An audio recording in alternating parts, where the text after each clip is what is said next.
Do'stlik munosabatidagi mushkulotlarning 7 xil o'rnagi.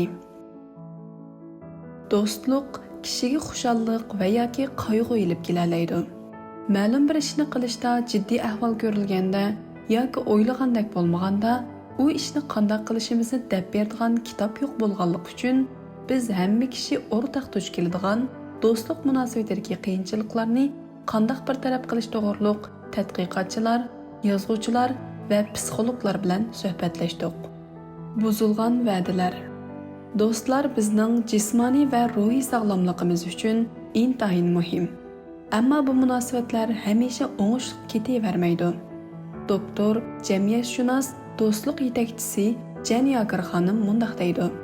Amaliyotda do'stingizdan kelgan ig'ir azorning asosli manbasi buzilgan va'dalar sabablikdir. Bu azorning sababi balkim u eng oxirgi paytda planni amaldan qoldirgan yoki muhim bir yig'ilishga qatnashishni rad qilgan bo'lishi mumkin. Kishining mana shunday ishlar sababli do'stidan azor yeyishi umumiy hodisaga aylangan. Bu xil ahvollar garchi sizni nihoyatda xafa qiladigan bo'lsa-mu, ammo bu xil masalalarga to'g'ri muomala qilishdagi tunji qadam hech kimning qusursiz, mukammal emasligini esga olishdir. Ko'ngildagidek do'stning halqiliq paytlarda qanday ko'ngildagidek ishlarni qilib yetadiganligi to'g'risida fantaziyali xayollarda bo'lsangiz, bu jihatda o'zingizga oldin ola umidsizlik peshtiqi hozirlagan hisoblanasiz. Doktor Jen o'z hayotidan bir o'rnak berib mundaq deydi. Dadam tugab ketganda do'stimdan biri dadamning motam murosimiga kelmadi.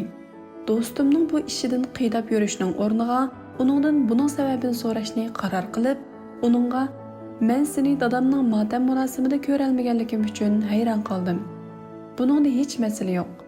Ammo kelmaslikning sababiga qiziqyapman" dedim. Uning javobidan shu ma'lum bo'ldiki, uning boshqa bir do'stining dadasimi shu paytlarda o'lib ketgan bo'lib, u shu do'stining dadasining motam murosimiga qatnashganligi tufaylidan mening dadamning motam murosimiga kelishga amal qila olmagan ekan. Agar men uningdan sababini so'rmagan bo'lsam, uning zodi nimishqa kelolmaganlik o'zirsini umr va hayot bilolmagan va bu sababli uningdan qiydab yurgan bo'lardim. Ishlarni benormal his qilganingizda, do'stlik munosabatida ba'zi ishlar norma ichida yurishmaydigan paytlarning yuz berishi tabiiy ahvol. Norma ichida yurishmayotgan do'stlik munosabatining orqasida balkim qarshi tarafning ig'ir bir yo'qotishga duch kelganlikdan ko'proq hissdoshlikqa va qo'llashga ehtiyoji tushgan bo'lishi mumkin. Va yoki do'stingizni u paytlarda hal qilishga tegishli bir qator masalalar qo'rshovga ilib olgan bo'lishi mumkin. Bu vaqtda kasbiy kishilik munosabat maslahatchisi Lisil Jay mundaq deydi. Bu vajidan o'zingiz ehtiyojli bo'lgan ishni talab qilishingiz pek muhim. Yuqorqidek ahvolda do'stingiz bilan paranglashib, ahvolidan xabardor bo'ling. Ondan sening hal ahvolingni anglaganimdan xushalman. Men ba'zi chaqda dard to'kishga muhtoj bo'lib qolaman.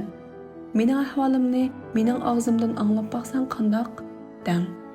Yoki o'zim to'g'riliq to'xtamay ma'lumot berib keptiman. Menga o'z hayoting, beshingga kelganlar to'g'riliq so'zlab bersan qandoq? deb so'rang. Do'stlik munosabatidagi ba'zi nuqtalarni benormal his qilganingizda, bu orqali qarshi tarafning ahvolini bila olasiz. Munosabatning yiriklashib ketishidan saqlanib qolishda bu xil mo'ngdashishlar foydali. Do'stlikdan ayrilish. Agar siz bir do'stingizni o'zingizga yaqin his qilsangiz yoki oranglardagi do'stlik rishtasi sizni umidlantiradigan bo'lsa, u holda u do'stingizni yo'qotish mumkinchiligingiz tuvan bo'ladi. Do'stingiz muhim paytda sizning bir uchuringizga javob qaytarmagan yoki yozgan ilxatingizni javobsiz qo'ygan bo'lishi mumkin. Yager xonim mundaq deydi. Bu xil ahvolda bilishingiz kerak bo'lgan eng halqiliq ish do'stlik munosabatini davomlashtirmaslikning kishining xohishiga bog'liq ekanligini bilishingizdir. Bu har ikki tarafga nisbatan o'xshash. Biz do'stimizni tanlaganimizdek, do'stimizmi bizni tanlaydi. Bu xil ahvolda o'zingizni tanlanmagan do'st sifatida ko'rmasdan, yangi do'stlar bilan tanishish va boshqa do'stlaringiz bilan munosabatda texmi cho'nqurlashishdan yaltaymasligingizdir. Shuni esingizdan chiqarmangki, do'stingiz bilan do'stlikdan uzilishdan keyingi azoblanishning bo'lishi muqarrar.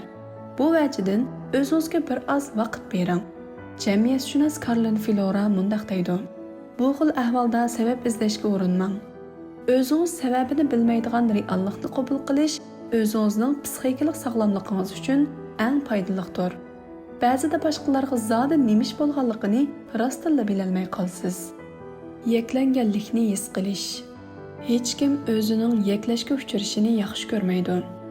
Masalan, bir dushanba atigini Facebookni ochganingizda do'stlaringizning hafta oxirida sizni qo'shmasdan o'ldirish qilganingizni ko'rishingizdan ortiq bearamchilik tuyg'usi oz uchraydi. Psixolog Scott Kirstenli mundaq deydi: "Men bemorlarimni o'zining his tuyg'ularini ifodalashga rag'batlantirman. Biroq bo'lgan ishlarga baho berib, natija chiqarishga aldirab ketmayman. Ondan u his tuyg'ularini maslahatchiga yoki tuqqanlardan biriga yoki yaqin do'stiga aytishni topalayman. Balkim shular bilan paranglashish jarayonida balkim masalani tunib yetib, uningga qandoq taqobil turishni bilib olishi mumkin. Hasatni havasga aylantirish. Balkim siz burun aralashgan obyektingiz to'y qilib ketgan yoki sizning yaqin do'stingiz dunyoni aylanib sayohat qilayotgan. Siz bo'lsangiz katakdak hujuringizga band bo'lib yashayotgan. Shuning bilan birlikda o'qish qarzingizni to'layotgan bo'lishingiz mumkin. Doktor Yager xonim mundaq deydi: "Garchi siz do'stlaringizni yaxshi ko'rsangizmi, oqibatda yanada ularga hasad qilib qilishingiz mumkin. Do'stimizga hasad qilishning o'rniga havas qilsak, bu orqali o'zimiz uchun bir turtki barpo qilgan bo'lamiz." Sog'lom ravishdagi havas qilish sizni hozirgi holatingizdan texmi yaxshi bir bo'lishga harakatlantiradi. Sog'lom ravishdagi hasad qilish sizni do'stlaringizning g'alabasidan ilhom olishga undaydi. Doktor Yager xonim o'z do'stining afzalliklaridan hasad his qilgan kishiga chora tavsiya qilib mundaq deydi: "Bu xil ahvolda o'z-o'zingizga so'zlash foydali. O'zingizga o'zingizning qanday afzalliklarga ega ekanligingizni so'zlang. Shuning bilan birga bu xil hasad qilish ruhiy holatining sizda vaqtliq paydo bo'lgan o'tkinchi hissiyot ekanligini, do'stingizga hasad qilish sababli do'stlik munosabatinglarning barbod bo'lishiga yo'l qo'ymaydiganligingizni o'z-o'zingizga ayting." Do'stlikning buzilishi.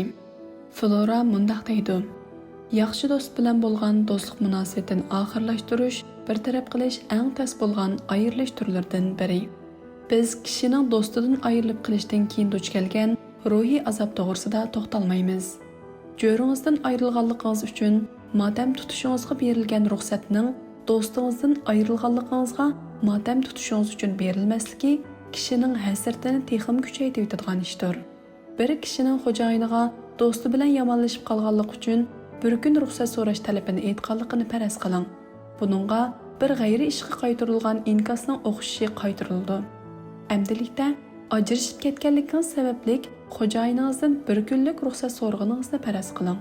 Xo'jayiningiz albatta bo'ladi deb sizga ruxsat berdi. Do'stidan ayrilib qilish, jo'risidan ayrilib qolganga o'xshashla kishiga ruhiy azob elib keladi. Shu vajidan boshqalar duch kelgan do'stlikdan ayrilish azobiga hurmat ko'rsatish intayin muhim. Do'stlikning oxirlashganligini qabul qilish, tan elish intayin muhim. Bak muhim ahamiyatga ega. Tordagi do'stlar haqiqiy do'st emas. Doktor Yager xonim mundaq deydi: "Ijtimoiy uchur aloqa vositalari uchun ko'plab vaqt sarf qilgan kishi o'zini yuzlarcha do'sti bordek his qilib qoladi. Lekin bundaq kishi biror do'sti bilan choy ichgach suhbatlashib kelay deb izlasa, birmi real do'st topolmasligi mumkin. Bizning real do'stlarga ehtiyojimiz bor. Bu vajidan ijtimoiy uchur aloqa vositalaridagi do'stlaringiz real do'stim deb o'ylab qolmasligingizni tavsiya qilaman. Bu vajidan do'stlashish uchun vaqt ajratishingiz kerak bo'ladi. Do'stlashmoqchi bo'lgan obyekt bilan birga mingish, choy qahva ichishga chiqish qatorliqlar orqali real do'stlarni topa olishimiz mumkin." Flora mundaq deydi: "Real do'stlarning qanchalik muhimligini bilganimizda, biz do'stlarga bo'lgan passiv muomalalarimizni azaytib, ularga texmi ko'ngil bo'lgan bo'lardik.